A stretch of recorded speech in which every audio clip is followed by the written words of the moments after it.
Hi, this is Henry Schwartz for Cboe Global Markets, and I'm standing on the Cboe options trading floor in Chicago at the edge of the SPX options trading pit.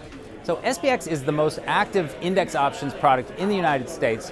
We trade about 3 million contracts a day in this crowd, which is about 6% of the total market. In premium terms, that's almost $8 billion a day in premium, which is about 40% of the market. And in notional value, it's over $1 trillion a day that is trading in this product. Incredibly active, incredibly liquid. And there are some important things to understand about an index product versus a stock or an ETF option that you may be familiar with. So SPX options are European-style, cash-settled index options. European style simply means there is no early exercise or early assignment for an options trader. The only way to exit a SPX option position if you're long a contract is to sell it in the market or to wait for expiration. Same thing on the short side. If you're short an option, it's going to stay in your portfolio until you decide to buy it back in the market or it expires. As a cash-settled product, that simply means that the final value of the option is based on the settlement price of the index, and then a cash settlement is made between somebody that's long in the money option and somebody who's short that option. So with SPX, there's an important thing to understand, which is there's AM settlement and PM settlement expiration cycles. PM simply means that these options expire into the final closing index price on expiration date, and they can be traded through that expiration date right until 4 o'clock when that index closes. The AM settlement style is kind of the traditional SPX model, and those expire into a special quotation that's disseminated by the exchange on those settlement dates. So it's important to know which contract specs you're involved in.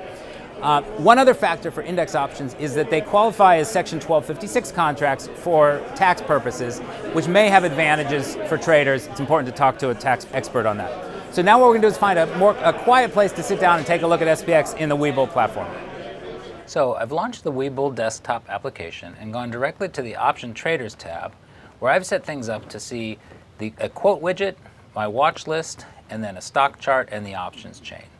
So as I mentioned before, the underlying for the SPX options is the S&P 500 index, which is currently trading at 3926.95. I want to point out two related products, the XSP index and the Nanos index, which also use the S&P 500 index as an underlying, but for both of these products, the index is divided by 10. So instead of 3926, the underlying for XSP is 392.69. The difference between XSP and Nanos is in Nanos, the option multiplier is actually set to be 1 versus 100 for the other products. So in Nanos, if you pay $3 for an option, you're actually paying $3 total plus any fees, compared to the other products where one option is actually 100 times the price that you're looking at on the screen. So let's take a look at the options chain for SPX. And as I mentioned before, a couple things to look for in SPX. First of all, you may notice that we have quite a few expirations. There's over 50 expiration cycles in SPX currently. And some of those are AM and some of those are PM expiration. So if you see an AM indicator, that shows you that that term that you're selecting expires into the special opening print on that expiration date. And in fact, the last day to trade these April 21st contracts would actually be April 20th, because those contracts do not open on the morning of the 21st before the settlement price is printed. By contrast, the April 21st PM contracts don't expire until 4 o'clock New York time on the 21st, and you can actually trade them up until that very last second. So let's actually take a look at the May 19th expiration PM settled contracts. And you can see the way that I've set things up is calls on the left and puts on the right. And what you see is a real-time bid offer for the options. I've added implied volatility, the open interest of the contract, and then the Greeks, the delta, the gamma, the theta, and the vega. And I encourage you to educate yourself in terms of option Greeks and price modeling to understand how these can be useful in trading.